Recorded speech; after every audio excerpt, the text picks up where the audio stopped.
तो सर के hello. Yes sir. Yes. Yes Neeraj.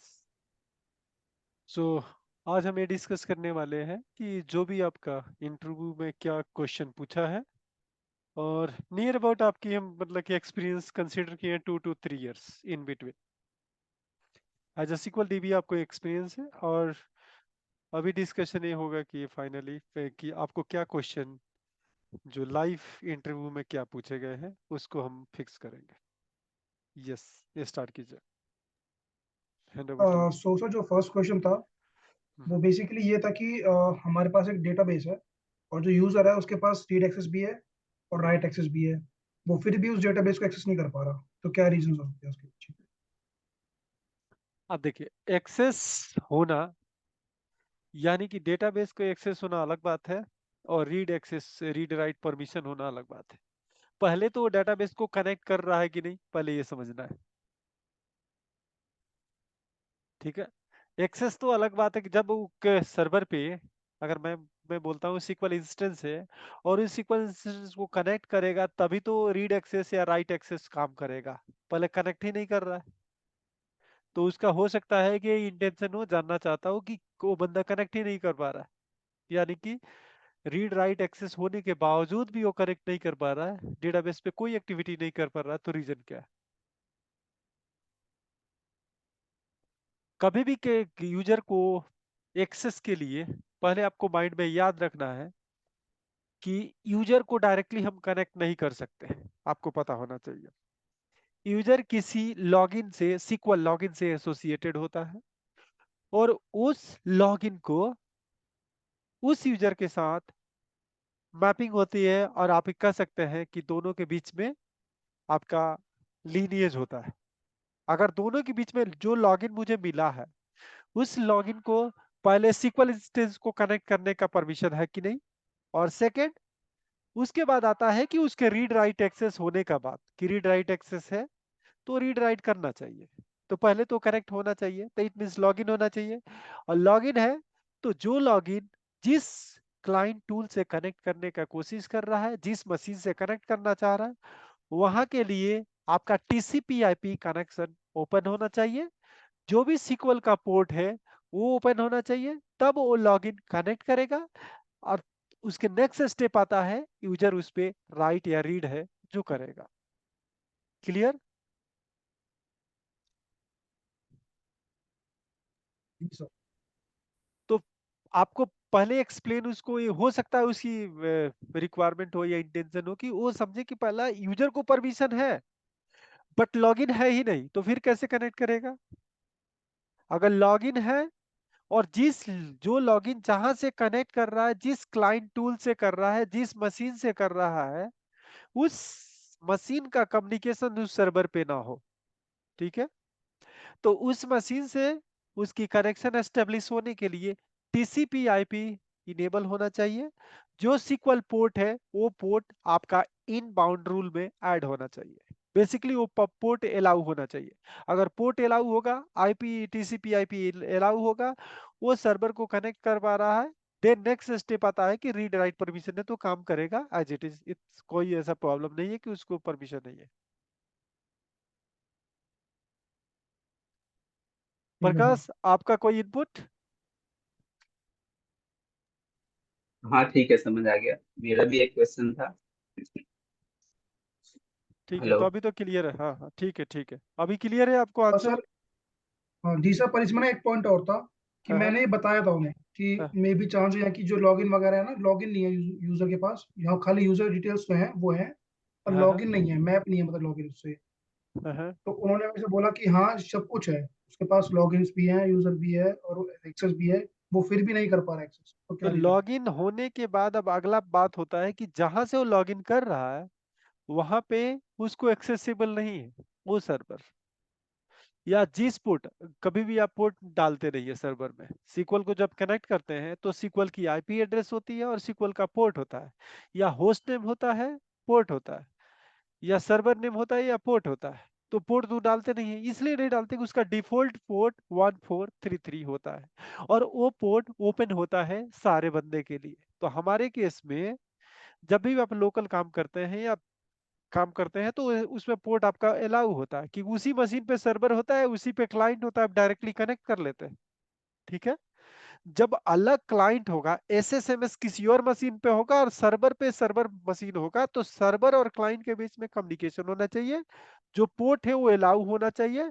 तो पोर्ट अलाउ करने के लिए विंडो में जाके इनबाउंड एक रूल होता है, और इनबाउंड रूल में 1433 पोर्ट आपको अलाउ करना पड़ेगा, then they will start connecting to server. और एक और, इसका मतलब आपका एक्सेस का इशू नहीं है, जो क्वेश्चन पूछा गया है रीड राइट नहीं कर पा रहा है, ये उसका इशू नहीं है। जब मैंने रीड और राइट का परमिशन दिया है तो रीड राइट होना चाहिए। हो सकता है कोई एक्स्ट्रा परमिशन, डिनाई रीड का परमिशन दे दिया हो, डिनाई राइट का परमिशन दे दिया हो किसी ने, रीड राइट के साथ डिनाई दे दिया है, तो रीड राइट नहीं कर सकता है। Deny writer deny reader permission होता है। तो पहले कनेक्शन फिक्स होना चाहिए। तो आप पहले क्वेश्चन ये करते, क्या वो यूजर डाटाबेस को कनेक्ट कर पा रहा है कि नहीं, और डेटाबेस कनेक्ट कर पा रहा है तो क्या वो डेटाबेस को एक्सेस कर पा रहा है कि नहीं, नेक्स्ट क्वेश्चन। और नेक्स्ट क्वेश्चन आपका डिपेंड है जो भी परमिशन है उसके बेस्ड। ओके। नेक्स्ट क्वेश्चन बताइए। तो सर अगला क्वेश्चन था कि do you work with any other teams, मतलब आप किसी दूसरी टीम के साथ काम करते हो या नहीं करते हो, और करते हो तो वो कौन सी टीम्स है? आप देखिए, एज ए डीबीए आप जो डेवलपमेंट टीम है जो एप्लीकेशन बनाती है, एप्लीकेशन बनाती है, इट मींस कि सीक्वल का क्वेरी भी लिखती है, प्रोसीजर भी क्रिएट करती है, फंक्शन भी क्रिएट करती है, तो मैं उस डेवलपमेंट टीम के साथ काम करता हूँ। Okay, I work with the development team and for the like a deployment, and if they are getting like a performance issue, so basically I'm helping to improve the performance of particular procedure or query or function. Okay तो आप कहेंगे कि application development team के साथ मैं काम करता हूं, और उनका जो भी, जैसे कि जो कोड वो क्रिएट करते हैं उसको रिलीज करने के लिए प्रोडक्शन में मैं उसको रिलीज करता हूं, अपर एनवायरनमेंट पे रिलीज करता हूं, जैसे टेस्ट है, स्टेज है, प्रोडक्शन है, उस पर रिलीज करता हूं। नेक्स्ट, रिलीज होने के बाद अगर कोई परफॉर्मेंस इशू आता है, जैसे कि वो लोग इंडेक्स नहीं बनाते हैं, तो मैं उस पर इंडेक्स बनाता हूं, उनको हेल्प करता हूं परफॉर्मेंस को ट्यून करने के लिए। क्योंकि डेवलपमेंट में आपको पता है कि नंबर ऑफ रिकॉर्ड बहुत कम होते हैं, तो वहां पे उनको परफॉर्मेंस इशू नहीं आती है। लेकिन जब भी डिप्लॉयमेंट अगर प्रोडक्शन पे होता है, स्टेज पे होता है, तो वहां डाटा की साइज बहुत ह्यूज होती है। अब डेटा की साइज ह्यूज होगी तो वही क्वेरी यहाँ पे 1 सेकंड में चल रहा है, वहां पे 10 मिनट में चलेगा। तो उसके लिए हम क्या करते हैं, डेटा हाई होता है, डाटा वॉल्यूम हाई होता है, तो उस केस में हम उनको उनके साथ कोलैबोरेटिव काम करके उनके जो टेबल बने होते हैं नए टेबल पे, उस पे इंडेक्सेस बनाते हैं, और इंडेक्सेस बना के उसकी स्टैटिस्टिक अपडेट करते हैं, जिससे मतलब कि उनकी परफॉर्मेंस इशू फिक्स हो जाए प्रोडक्शन पे भी, जो आपका परफॉर्मेंस नीचे रहे डेवलपमेंट पे, उससे बेस्ट परफॉर्मेंस हम देने की कोशिश करते हैं प्रोडक्शन एनवायरनमेंट पे। Okay sir.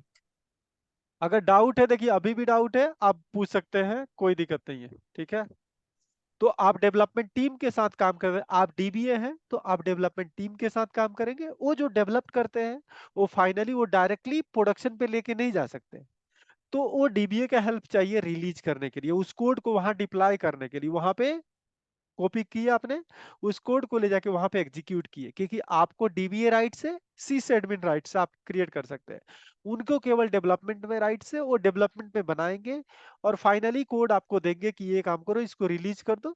वो जो भी उनके पास प्रोसेस हो, जैसे कि चेंज रिक्वेस्ट है या उनका सर्विस रिक्वेस्ट क्रिएट हुआ, और उस सर्विस रिक्वेस्ट के बेस पे आप प्रोडक्शन पे ले जाके उसको रिलीज करते हैं, यानी एग्जीक्यूट करते हैं।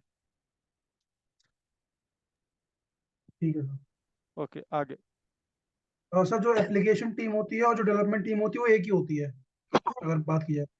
एप्लीकेशन और डेवलपमेंट, हाँ ठीक है, वो सेम ही होता। अब देखिए एप्लीकेशन में दो टीम होती है, जो अब मान के चलते हैं कि डॉट नेट का एप्लीकेशन है, तो डॉट नेट का डेवलपर अलग होते हैं और डेटाबेस का डेवलपर अलग है। तो डायरेक्टली आप कह सकते हैं कि मैं डेटाबेस डेवलपमेंट टीम के साथ काम करता हूं, जिसको हमारे केस में एज ए एप्लीकेशन डेवलपर बोला जाता है। या सिक्वल ठीक है। डेवलपर भी आप सुने होंगे कि सिक्वल डेवलपर काम करते हैं डाटाबेस के एंड से, और वो लोग डॉट नेट और जो भी आपका जेसन पैशन जो आपका CSS डिजाइनिंग वाला डिजाइनिंग के साथ काम करता है, लेकिन मेन आपका इन्वॉल्वमेंट होता है आपका डाटाबेस डेवलपमेंट टीम से।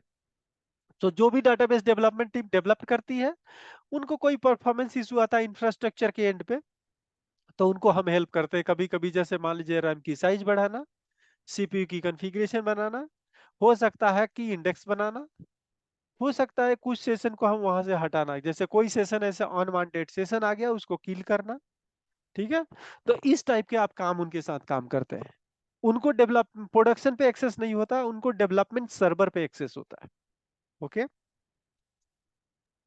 ठीक है। ओके, आगे क्वेश्चन। सर तो बेसिक स्टेप फॉर सर्वर। आपकी आवाज नहीं आ रही है। सर अब आ रही है। हाँ आ रही है। तो सर जो अगला क्वेश्चन वो ये था कि इंस्टॉलेशन ऑफ सर्वर कैसे होती है, क्या स्टेप्स होते हैं, क्या स्टार्टिंग कैसे होती है। देखिए इंस्टॉलेशन के लिए आपके जो भी आपको मशीन मिलता है, जैसे मान लीजिए कि मुझे कोई सर्वर मिला, तो सर्वर पे मुझे जैसे कि आपको डंप चाहिए। डंप का मतलब कि वो सेटअप फाइल होती है, सेटअप फाइल का इंस्टॉलेशन फाइल। वो इंस्टॉलेशन फाइल जो भी हमारे पास जैसे कि माइक्रोसॉफ्ट की वेबसाइट होते हैं, माइक्रोसॉफ्ट का प्रोडक्ट हो या ओरेकल सन का प्रोडक्ट हो, ओरेकल का प्रोडक्ट हो, उसको हम डाउनलोड करते हैं और वहां पे इंस्टॉल करते हैं। इंस्टॉल करते समय वो आपसे की पूछता है, तो हम नॉर्मल तो जैसे कि हम ट्रायल वर्जन में कोई की नहीं देते हैं, वो ट्रायल वर्जन होता है। उनके केस में की होता है, उस की को डालते हैं, जो लाइसेंस होता है उनको डालते हैं। लाइसेंस डालने के बाद उसका इंस्टॉलेशन आप स्टेप प्रोसेस करते हैं। इंस्टॉलेशन में 3-4 पॉइंट को आपको ध्यान देना पड़ेगा कि जब भी इंस्टॉल करते हैं तो आपको माइंड में ये होना चाहिए कि इंस्टॉलेशन के लिए डेटा ड्राइव आपका पूछता है, डेटा ड्राइव अलग रखना है, जहां डाटा फाइल रखना है जिसको बोलते हैं MDF। जो लॉग ट्रांजैक्शन लॉग फाइल होती है उसको बोलते हैं LDF, उसको एक डिफरेंट ड्राइव में रखना चाहिए। तीसरा बात करते हैं, जो एक होता है आपका टैम्प DB डाटाबेस होता है। तो टैम्प DB डाटाबेस कभी भी आप प्रेफर करेंगे कि उस SSD में होना चाहिए। SSD आप जानते हैं, स्टोरेज सॉलिड स्टेट वाला जो फास्ट होता है, तो SSD के अंदर होना चाहिए। और जब भी फाइल बनाए तो एक डाटा बेस का एक डाटा फाइल होता है, एक लॉग फाइल होता है। TempDB के केस में जितने आपके कोर होंगे CPU, जैसे कि 16 कोर है, 32 कोर है, 64 कोर है, 4 कोर है, उस हिसाब से उतने कोर का आप उतने फाइल बनाएंगे। जैसे मान लीजिए 4 कोर का सर्वर है, 4 कोर का सिस्टम है, तो 4 डिफरेंट डिफरेंट डाटा फाइल बनाएंगे। अगर 8 है तो 8 डिफरेंट फाइल बनाएंगे। जैसे कि मान लीजिए कि TempDB का नाम है तो TempDB 01, TempDB 02, 03, 04, 05, what ever number of TempDB आप क्रिएट करेंगे, इससे आपका परफॉर्मेंस बेस्ट आएगा। दूसरा ये हो गया, पहला हो गया कि आपको अलग अलग ड्राइव होना चाहिए। दूसरा होगा TempDB स्प्लिट मैनर में होना चाहिए, कि जब भी टेम्पररी ऑब्जेक्ट में कोई मान लीजिए बहुत बड़ा टेबल है, उसको रिबिल्ड करने में जाऊं, तो रिबिल्ड करने के लिए बहुत आपका कंजम्पशन राइटिंग होती है, रीडिंग राइटिंग होती है। तो TempDB का अगर ड्राइव होगा तो मल्टीपल अगर फाइल होगा, TempDB का डाटा फाइल अलग होगा, तो उसमें क्या होगा आपका स्पीड में क्या होगा कि डाटा राइटिंग होगी। जैसे री इंडेक्सिंग कर रहे हैं तो डेटा का स्वैपिंग भी होती है इधर से उधर, तो स्वैपिंग मेमोरी के लिए भी, स्वैपिंग स्टोरेज के लिए भी यूज होगी। तो बेसिकली आपको 3 ही पॉइंट याद रखना है कि इंस्टॉलेशन करते समय पहला पॉइंट हो गया कि डाटा फाइल के लिए अलग ड्राइव मैप करेंगे, बैकअप के लिए अलग मैप करेंगे, लॉग फाइल के लिए अलग करेंगे, TempDB के लिए अलग करेंगे, TempDB को SSD को प्रेफर करेंगे। डिफॉल्ट जितने भी विंडो अकाउंट है, डिफॉल्ट जितने भी बिल्ट इन अकाउंट है उसको डिसेबल करेंगे। ऐसे को भी डिसेबल करते हैं, काहे कि हैकर को पहले ही पता लग गया कि ऐसे है तो केवल पासवर्ड क्रैक करना है, वो जरूर उसको लॉगिन आईडी तो मिल ही गया ऐसे।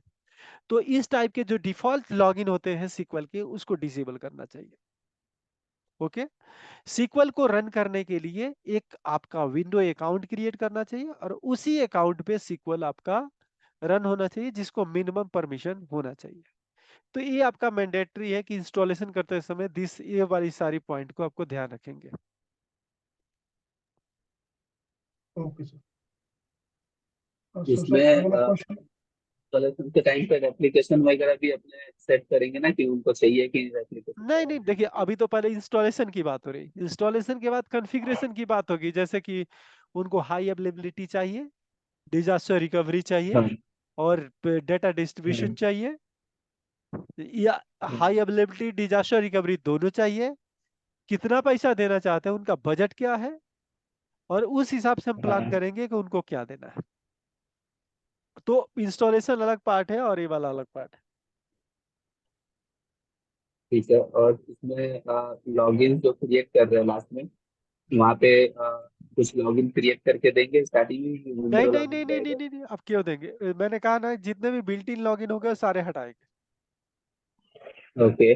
अब और एप्लीकेशन फिर कॉन्फ़िगरेशन की जब बात होगी तो ये बात करेंगे कि कौन सी लॉगिन होनी चाहिए, क्या लॉगिन देना चाहिए या नहीं देना चाहिए। इंस्टॉलेशन में इतना ही पॉइंट है। और क्या एरर्स आ सकते हैं इंस्टॉलेशन में, इंस्टॉलेशन के टाइम। देखिए इंस्टॉलेशन में आपका एरर होता है कि जब भी आप इंस्टॉल करते हैं तो कभी कभी फेलियर ये आ जाता है कि जैसे स्टोरेज ही नहीं है अवेलेबल हो। कभी कभी ये हो जाता है कि जब भी एरर आता है ना, तो एक बूट स्ट्रैप एक फोल्डर होता है, ओके। सबसे बड़ा आपको बता दूं, एक बूट स्ट्रैप फोल्डर आपका लोकल होता है, लोकल टैम्प, टैम्प के अंदर लोकल लोकल फोल्डर, उसके अंदर बूट स्ट्रैप फोल्डर होता है। ये जब भी सर्च करेंगे सी ड्राइव में तो बूट स्ट्रैप होगा। बूट स्ट्रैप के अंदर एक सिक्वल लॉग का एरर बनता है, जब भी फेलियर होगा तो उस लॉग में वो राइट करेगा कि क्या इशू है। ठीक है, तो मैं ओके। आपको देखता हूँ बूट स्ट्रैप होता है, उसको मैं देख लूँ कहाँ पे है। सर एक समरी डॉट टीएक्सटी फाइल भी होती है, उसका यूज भी कर सकते हैं। बूट स्ट्रैप करके फोल्डर होता है, बूट स्ट्रैप बेसिकली वो सी ड्राइव में ही होता है, लोकल हिडन फोल्डर होता है, आई थिंक सो। आप आप सर्च करेंगे आपको मिल जाएगा। चेंज परमिशन, सो हिडन फाइल कैसे आता है, ओके, व्यू, सो हिडन फाइल फोल्डर, ओके। सो यहाँ पे प्रोग्राम डेटा होता है, यहाँ पे SQL सर्वर का बेसिकली आपका इंस्टॉलेशन का सारा यहाँ पे होता है कहानी। प्रोग्राम डेटा, ओके यही है।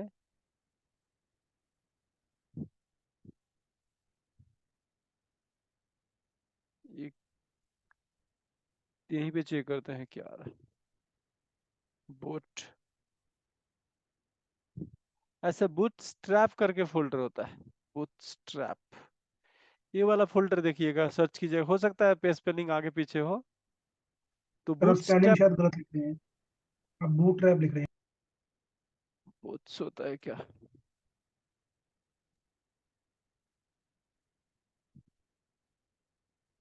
तो ये फोल्डर आपको देखना पड़ेगा, ठीक है, देख लीजिएगा, नहीं तो मैं ये काम करता हूँ, गूगल पे देखता हूँ। SQL सर्वर इंस्टॉलेशन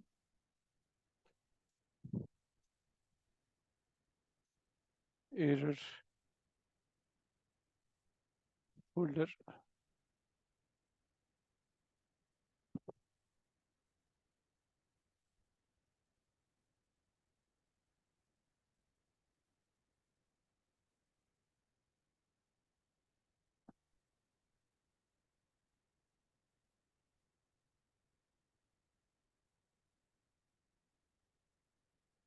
ये आपका मीडिया है इंस्टॉलेशन।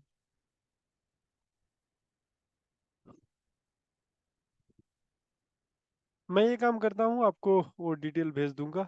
ऐसे आपको याद रखना पड़ेगा, सी ड्राइव में ही होता है, बहुत स्ट्रैप करके होता है, शायद फोल्डर यहाँ दिख नहीं ठीक रहा। है। ओके,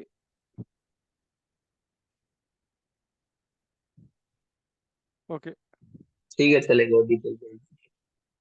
आगे बताइए, आगे क्वेश्चन। और सर मैं ये कह रहा था कि जो समरी डॉट टीएक्सटी फाइल होती है, उसका यूज भी तो कर सकते हैं हम शायद। नहीं, उसके अंदर एरर लॉग का ही फाइल होता है, उसी में आपको बूटस्ट्रैप के अंदर मिलेगा कि क्या क्या एरर है, उसमें एक एक कौन टाइम में क्या फेलियर है, पूरा हिस्ट्री आता है। जैसे मैंने इंस्टॉल किया एक DLL फाइल, तो ये पता लग जाएगा ये DLL कब इसमें सेव हुआ है, रजिस्टर कब हुआ है, तो वन बाय वन सारे स्टेप वहां मिलेगा। समरी में आप इंस्टॉलेशन समरी आती है, बाद में आती है कि क्या फेलियर है क्या पास है, वो लास्ट फाइनल स्टेज में आती है। लेकिन वो बूटस्ट्रैप जो लॉग फोल्डर होता है, लॉग फाइल होता है, उसमें हर समय का एंट्री होती है और समरी में फाइनल आ जाता है कि हाँ सक्सेसफुल कंप्लीट हुआ, ये फेलियर हुआ, वो सारे डिटेल वहां भी आती है। लेकिन डिटेल लाइन वाइज डिटेल के लिए आपका बूटस्ट्रैप को रेफर करना पड़ेगा। Okay sir. समरी में फाइनल जब भी कंप्लीट होगा ना तब। अब इन बिटवीन क्या एरर आया, आपको इन बिटवीन इंस्टॉलेशन पता करना है तो उसके लिए बूटस्ट्रैप। अगर फाइनल कंप्लीशन के बाद या फेलियर कंप्लीशन के बाद जो समरी चाहिए तो उसको summary.txt में आप देख सकते हैं। ठीक है सर। आगे बताइए। So sir, what type of server you work on? What type of server? Yes sir. Server, what type of server, ये तो क्वेश्चन लग रहा है कि मुझे स्ट्रेट फॉरवर्ड नहीं लग रहा कि ये क्या सर्वर, किस टाइप के सर्वर। अब मैं बताता हूँ कि आप, मैं अगर बताऊँ तो किस टाइप के सर्वर आप कहेंगे कि मैंने जैसे कि डिजास्टर रिकवरी हमारा इम्प्लीमेंटेड है, उस पर लॉग शिपिंग के सर्वर पे मैंने काम किया है, एप्लीकेशन के सर्वर पे काम किया है, कहीं कहीं मेरे सिस्टम में ऑलवेज ऑन इम्प्लीमेंट है उसके सर्वर पे काम किया है, कुछ हमारे सर्वर जैसे मिररिंग है उस सर्वर पे मैंने काम किया है। तो अभी के कंडीशन के अकॉर्डिंग आप बताएंगे मेनली कि most of the server are in always on. अभी करेंटली जो मार्केट में है वो ऑलवेज ऑन कॉन्फ़िगर हो रहा है, लॉग शिपिंग हो रहा है, एप्लीकेशन हो रहा है, मिररिंग डीकमीशन हो, मतलब कि डीकमीशन हो रहा है। जो भी कंपनी मिररिंग यूज कर रही थी वो ऑलवेज ऑन में शिफ्ट हो रही है। तो बेसिकली आपको क्या करना है, log shipping, application and always on, these are like a, you can say high availability disaster recovery we are in, like working on with a multiple servers. ठीक है। और सर, जैसे कि जो चीजें आपने बताया, मिररिंग हमारा 2012 में बंद हो गया था शायद। हाँ।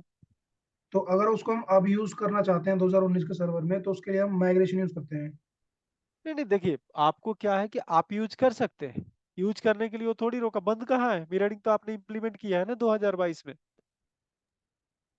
हाँ हाँ। अब बेसिकली क्या है कि उसका सपोर्ट, अगर कोई करप्शन होता है सपोर्ट आपका वो नहीं मिलेगा। अगर मान लीजिए कि मैं कह रहा हूँ कि ऑफिस या विंडो, विंडो एक्सपी भी कोई कम बंदे यूज कर रहे होंगे कि नहीं, और वो तो बंद हो गया, तो यानी विंडो माइक्रोसॉफ्ट सपोर्ट नहीं देगा। बट आप यूज करना है तो कीजिए, अपने रिस्क पे कीजिए। अगर कोई डाटा लॉस हो जाएगा, डाटा रेप्लिकेट नहीं हुआ प्राइमरी से सेकेंडरी पे, आप देखिए क्या होता है, जो भी आपका सपोर्टेड फीचर होता है, सपोर्टेड जो भी फीचर होता है उसमें क्या होता है, माइक्रोसॉफ्ट की रिस्पॉन्सिबिलिटी है कि मैंने लाइसेंस अगर लिया है तो जो भी कोई दिक्कत हो रहा है वो सारे कुछ आइडेंटिफाई करके फिक्स करके वो देंगे। एक डाटा लॉस हो गया तो डेटा उसको निकाल के देना है कैसे भी, ठीक है। अगर आपका ठीक है। फाइनेंशियल डेटा वो लॉस हो जाता है तो उसका रिस्पॉन्सिबिलिटी बनता है कि आपको लाइसेंस दिया है तो उस लाइसेंस के हिसाब से उसको सपोर्ट देना है कि कैसे रिकवर करेंगे, चार्ज करेगा बट आपको डेटा देगा। आउटडेटेड वर्जन में आप काम करेंगे तो वो सपोर्ट नहीं देगा, कहेंगे मेरा तो सपोर्ट में है ही नहीं, ठीक है। ठीक है सर। इससे रिलेटेड एक क्वेश्चन था कि सपोज कीजिए एक नया डेटाबेस बनाया, उसमें डेटा डेटा भी सब हो गया सर, और कोई न्यू कमर है, अभी उस डेटाबेस का बैकअप नहीं हुआ है और उसने डिलीट मार दिया, तो फिर उसको कैसे रिकवर कर सकते हैं? कोई बैकअप हमारे पास फाइल नहीं है उसका। क्या कह रहे हैं? कोई डेटाबेस है जो हाँ, डिलीट हो गया है किसी न्यू कमर से, और उस हाँ। डेटाबेस का कोई बैकअप फाइल हमारे पास नहीं है, तो उसे कैसे रिकवर करेंगे? अगर डेटा डिलीट हो गया तो आपका डेटा डिलीट होने के बाद विंडो का स्नैपशॉट होते रहता है, विंडोज सर्वर या पूरे मशीन का स्नैपशॉट होते रहता है, तो स्नैपशॉट से निकाल सकते हैं। अगर बैकअप नहीं है, अगर मान लीजिए कि बैकअप नहीं है तो आप लॉग से निकाल सकते हैं। आप कहेंगे लॉग भी डैमेज हो गया, लॉग भी खत्म हो गया, डाटा फाइल भी खत्म हो गया, तो आप उसके बाद आपको डिस्क रिकवरी वाले के पास जाना पड़ेगा कि वो डिलीटेड डेटा को लेके आए। उसमें मल्टीपल विंडोज सिचुएशन है, रिकवरी करेंगे। विंडो रिकवरी नहीं है। हम्म। देखिए, ये- आप जैसे कि ये बात कर रहे हैं, ये रीस्टोर पॉइंट वाली बात होती है कि रीस्टोर पॉइंट आपने क्रिएट करके रखा और 2 घंटा पहले जो भी रीस्टोर पॉइंट है उस पे लाके रख देगा। ये नहीं कह रहा हूँ, मैं कह रहा हूँ कि आपका जो भी आपने डेटा डिलीट किया है वो डाटा डिलीशन आपका लॉग फाइल जो होता है, ट्रांजैक्शन लॉग फाइल, जिसको एलडीएफ फाइल है, वहां से रिकवरी कर सकते हैं। ठीक तो है। ये अगर मैंने बैकअप कोई सेट नहीं किया, बैकअप नहीं लिया, तो भी एलडीएफ क्रिएट हो रहा है? एलडीएफ तो क्रिएट हो ही रहा है ना। कभी भी डेटाबेस आप क्रिएट करते हाँ हैं तो तो दो फाइल बाय डिफॉल्ट बनती है, एक डेटा फाइल एमडीएफ और दूसरा बनती है एलडीएफ।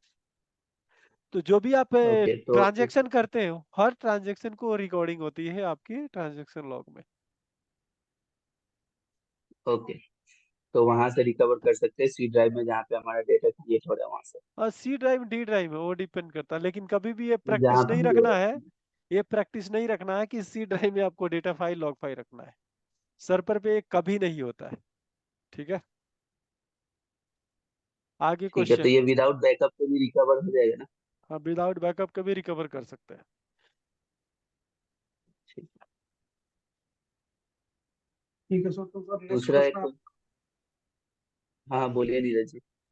अच्छा, तो सर नेक्स्ट क्वेश्चन था कि व्हाट इज टेम्प डीबी, वो आपने बता ही दिया अभी हाँ, पहले ही। टेम्प डीबी आपको पता, देखिए टेम्प डीबी का बेसिकली काम अगर कुछ कहा जाए तो ये होता है कि टेम्पररी ऑब्जेक्ट जो भी आप क्रिएट करते हैं, जैसे टेम्पररी टेबल हुआ, ग्लोबल टेम्पररी टेबल। अब एक टेम्पररी टेबल होता है जिसके पहले टेम्प टेबल के पहले मैंने टेबल का नाम ईएमपी डाल दिया, उसके पहले हैश लगा दिया।